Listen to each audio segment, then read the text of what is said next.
کی تقدیر میں ہمیشہ تنقید اور تائید ہوتی ہے. گورنمنٹ اور اپوزیشن بینچز ایک رواج بنا ہے یہاں پہ. اور سب سے پہلے میں امیر علیہ السلام امیر کائنات نے فرمایا کہ اکثر آپ ہدایت اور مشورہ ان سے لیتے ہو جو اس قابل نہیں ہوتے اور مشورہ ان سے کرتے ہو جو مخلص نہیں ہوتے. تو بدقسمتی ہمارے ملک کی کہ جہاں جہاں یہ ادارے جہاں کام کرنا چاہیے ان اداروں کو اپنے اختیارات سے ماورا ہو کر اور کوئی اپنے پر پابندی نہیں چاہتا. عدل انصاف اللہ تعالیٰ کی طرف سے ہر شخص پہ لازم ہے، کیونکہ سورہ رحمان میں اللہ تعالیٰ نے فرمایا اور میں نے ترازو قائم کر دیا. عدل فرض ہے، اس کے لیے کسی سے کوئی حساب نہیں لینا ہوتا. عدل کرنا آپ نے اللہ کی عبادت میں عدل کرتے ہیں.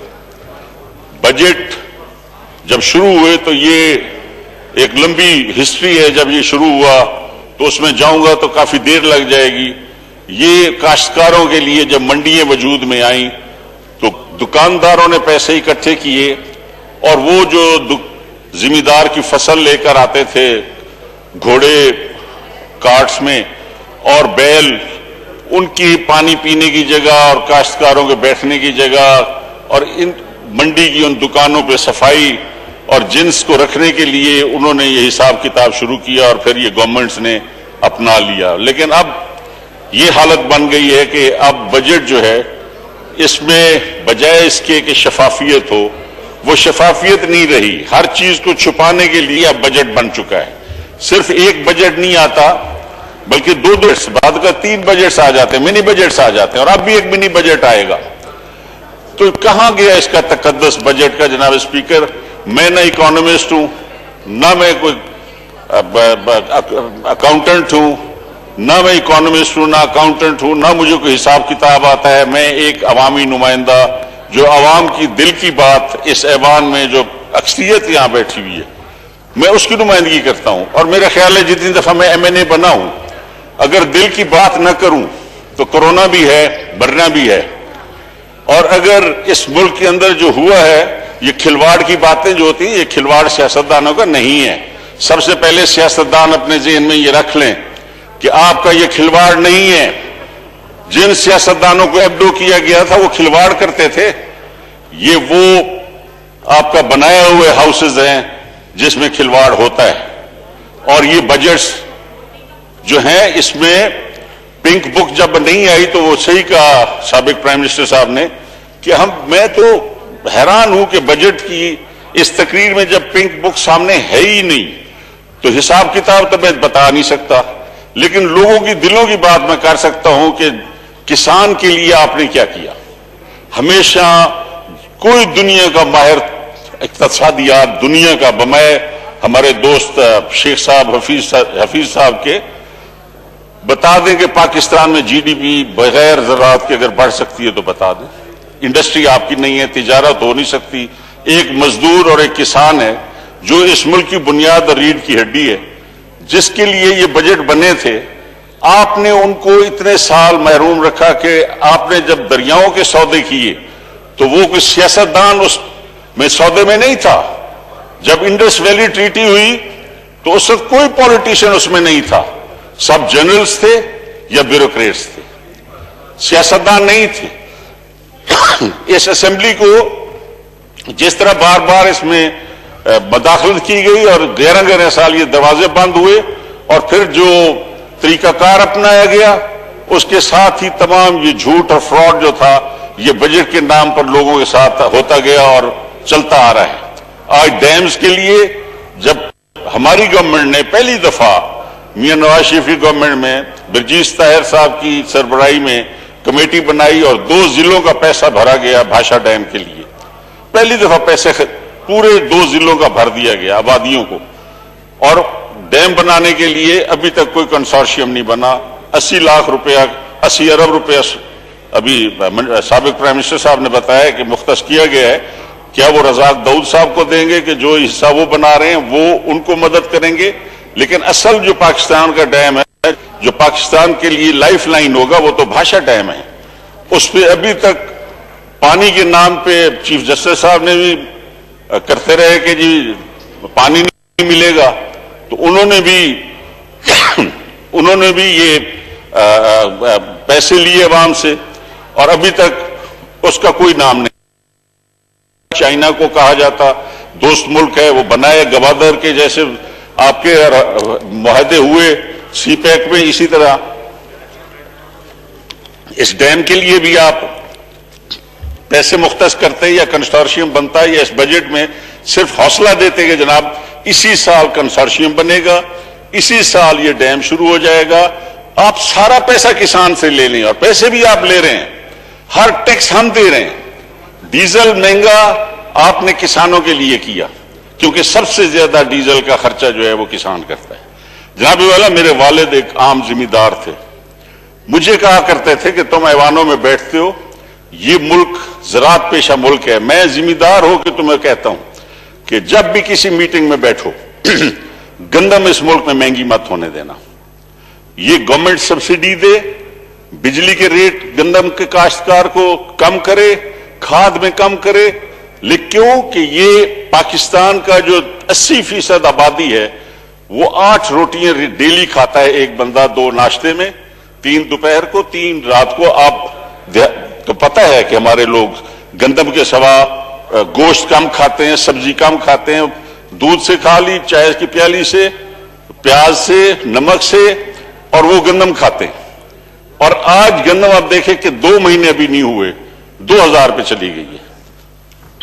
آپ نہیں روک سکتے مزدور کو کہ وہ مزدوری نہ بڑھائے، کیونکہ اور سب پہ آپ چیک کر سکتے ہیں، لیکن مزدور کی مزدوری وہ اپنی مرضی سے بڑھا لیتا ہے کہ جناب روٹی مہنگی ہو گئی ہے۔ اسی طرح جیسے کہ ٹرانسپورٹر جو ہے وہ تیل مہنگا ہو تو کرایہ بڑھا لیتا ہے، اور کم ہو جائے تو کم نہیں کرتا، لیکن مزدور فوراً کہے گا کہ جناب آپ کسی کو بلائیں مزدور کو ایک دن کے لیے، کہے گا جی گندم اب 2000 پہ چلی گئی ہے، میری مزدوری اب 1500 روپیہ ڈیلی ہوگی، 2000 ڈیلی ہوگی۔ پہلی دفعہ ہی 2000 پہ گندم خریف میں چلی گئی ہے۔ جناب اسپیکر، صرف ذمہ دار اس ملک کا وارث ہے، اس ملک کی بنیاد اور اس ملک کی روح ہے۔ اس کو جتنی بھی مراعات آپ پانی میں دیں گے، آپ فصلوں میں، زراعت میں اور ریسرچ میں دیں گے، لیکن آپ دیکھیں جناب اسپیکر کہ آج تک ہمیں کاٹن کا سیڈ پاکستان کی ریسرچ انسٹیٹیوٹ نہیں دے سکے۔ ہمیں گندم کے لیے بکھر کی ایک سائنٹسٹ نے، ایگریکلچر سائنٹسٹ نے ابھی اچھا بیج دیا، اس کو انہوں نے اٹھا کے وہاں سے تبدیل کر دیا، جو اس کے پائپ لائن میں اب تھے، میں نے اس سے بیج لیا جناب اسپیکر، اس سے ٹیلی فون کر کے، میری 60 من ایکڑ ہوئی ہے جی، پہلی دفعہ۔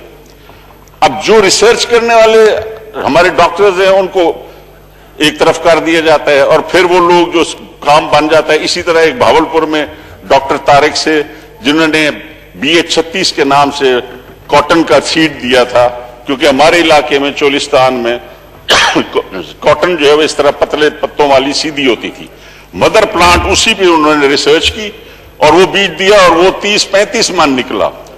جب میں منسٹر تھا ان دنوں میں تو میں نے ان کو پروٹیکٹ کیا، بعد میں ان کو بھی کھڈے لائن لگا دیا گیا، اور پھر کاٹن کا بیج نہیں آ سکا۔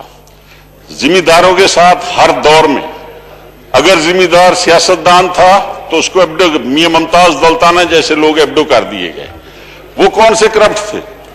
فضل القادر چودھری اور ANP کے سربراہ، بلکہ عبد الولی خان، اور ان لوگوں کو جب آپ ایبڈو کریں گے، اور مری اور عطا اللہ خان مینگل جیسے لوگوں کو، تو پھر پاکستان میں کیا رہا؟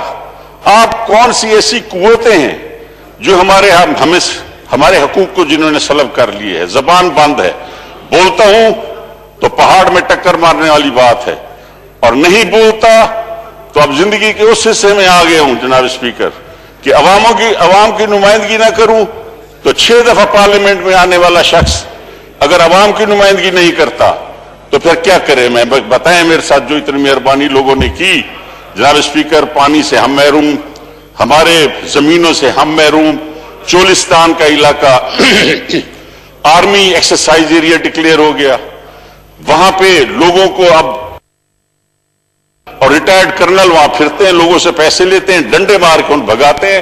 800 سال سے لوگ جن زمینوں پہ قابض تھے جناب اسپیکر، آج حال وہ ہے جو ریڈ انڈینز کے ساتھ ہو رہا تھا کہ ریڈ انڈینز کی زمینوں اور چراگاہوں کو ختم کر دیا گیا، جو ایبوریجنیز کے ساتھ آسٹریلیا میں ہوا، آج چولستان اور بھاولپور کے زمینداروں کے ساتھ اور بلکہ ان آبادیوں کے ساتھ جو رقبے کمانڈ رقبے ہیں ان پر بھی آ کر اب آرمی نے قبضے کر لیے ہیں۔ حالت یہ ہے کہ، اور مجھے افسوس ہوتا ہے جناب اسپیکر، میں بڑے سال گولف کھیلا ہوں، تقریباً سب جنرلز کے ساتھ، سینئر جنرلز کے ساتھ میں گولف کھیلا ہوں، اور آج کے جنرلز جو ہیں، پہلی دفعہ پاکستان میں ایسا ہوا ہے کہ تمام کور کمانڈرز میں سے شاید ایک آدھ ایسا ہو، ورنہ سارے یہ وار جنرلز ہیں، یہ وہ ہیں جو فرنٹ مورچوں پہ لڑ کے آئے ہیں، جو اپنی زندگی داؤ پہ لگا کے اور اس عہدے تک پہنچے۔ آج یہ وہ جنرلز ہیں جن سے ہندوستان ڈرتا ہے، یہ پاکستان کی وہ ایئر فورس ہے جو ہندوستان ڈرتا ہے، لیکن افسوس یہ کہ ہمارے جیسے لوگوں پر جب اگر آپ ڈیوٹی پہ لگا دیں گے فوج کو اور کان پکڑ کے بیٹھ کے نکلوائیں اور آپ ان کے پکٹس پہ اگر آرمی کو بٹھا دیں گے جہاں تھانے داری کی جاتی ہے، تھانے دار کا کام اور ہے، محافظ کام کا کام اور ہے۔ جناب اسپیکر، یہ آپ کو سوچنا پڑے گا، ہمارے علاقے میں جو پانی ہمارے لوگوں کا ہے وہ جہاں ایک جنرل کو زمین پڑ جائے پورے موزے کا پانی کاٹ کے اس کو دے دیا جاتا ہے۔ میں نام نہیں لینا چاہتا کیونکہ میرا وہ علاقہ ہے، وہاں سارے جنرلز کی زمینیں ہیں، میرا وہ علاقہ ہے جہاں پہ اس وقت ایبریجنیز اور ریڈ انڈینز والا حال چولستان کا اور ہمارے سرائکی لوگوں کا ہو رہا ہے۔ بولے نہ تو مرتے ہیں، بولے تو ٹکر مارنی ہے پہاڑ میں، پتھر میں۔ جناب اسپیکر، اس پارلیمنٹ کے ساتھ جو ہوا، جو کام، جو مشورہ آپ نہیں کر سکتے وہ کیوں کرتے ہو؟ جو آدمی سیاستدان ہے وہ سیاست کرے، اور یہ جھنڈا صرف لپیٹ کے اپنے جنازوں پہ قبروں میں مت جانے دیں۔ اس کو سلوٹ اگر کرنا ہے تو صحیح معنی میں سلوٹ کریں۔ اس پارلیمنٹ کا تقدس پامال ہوتا ہے جناب اسپیکر، مجھے افسوس ہوتا ہے، میں تنقید کرنے والا آدمی نہیں ہوں، نہ میں تنقید برداشت کر سکتا ہوں کہ ایک فقیر خاندان سے تعلق ہے، میں نہیں چاہتا کہ میرا دوست میرے خلاف کوئی بات کرے یا میں کسی کی تضحیق کروں یا اس کی توہین کروں، اور عوامی لیڈروں کی، خاص طور پہ عمران خان پرائم منسٹر ہیں، میرا کیا بنتا ہے کہ میں ان پر تنقید کروں؟ عوام کے لیڈر ہیں، میرا کوئی حق نہیں بنتا کہ میں آصف علی زرداری صاحب پر، نواز شریف صاحب پر، جو ہمارے میں سے ہیں، ہم ان پر کیسے تنقید کریں؟ لیکن یہ روش بھی اب اس پارلیمنٹ میں ختم ہونی چاہیے کہ کس نے کیا کیا، کھلواڑ کس نے کیے، کھلواڑ جنہوں نے کیے ہیں جناب اسپیکر وہ ہمارے ساتھ ہوئے ہیں۔ کون تھا جس نے سپاہ صحابہ بنائی؟ جنرل حمید گل، بریگیڈیئر خالد خواجہ اور کرنل امام، جن کی بعد میں آپ نے دیکھا کس طرح ان کو مارا گیا، اور انہی کے جن کے یہ چمچے تھے انہوں نے ان کو مارا، اور اس ملک میں شیعہ سنی کی بنیاد ڈال دی گئی، ہمارے گھروں کو اجاڑ دیا گیا۔ 35 روپے کی گولی ہے کلیشنکوف کی ہے، میرے والد کو اس سے مروا دیا گیا۔ آج میں اگر بولوں گا تو 300 روپے کی گولی ہے کلیشنکوف کی، زیادہ سے زیادہ یہی کریں گے یہ۔ لیکن خدا کے لیے جناب اسپیکر، آپ کو کس نے اختیار دیا کہ ڈیفنس ہاؤسنگ سوسائٹیز بنائیں؟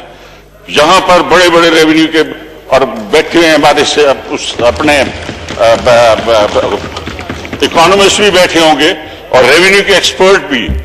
میں نے لاہور اکیڈمی میں لیکچر دیتے ہوئے ریونیو آفیسرز کو کہا کہ آپ مجھے بتائیں کہ جب ایک زمین کسی کام کے لیے دی جاتی ہے کہ جی یہ زمین فلاں چیز ڈیم بنانے کے لیے ایکوائر ہوئی ہے، آج بھاشا ڈیم کے لیے جو رقبہ ہم نے لیا، خریدا، کل وہ ڈیم نہیں بنے گا تو وہ رقبہ واپس انہی مالکان کو جائے گا اسی پرائس پہ جس پرائس پہ گورنمنٹ نے ان سے لی ہے۔ اسی طرح ہیڈ اسلام بھی بعد میں نیلام کر دی گئی۔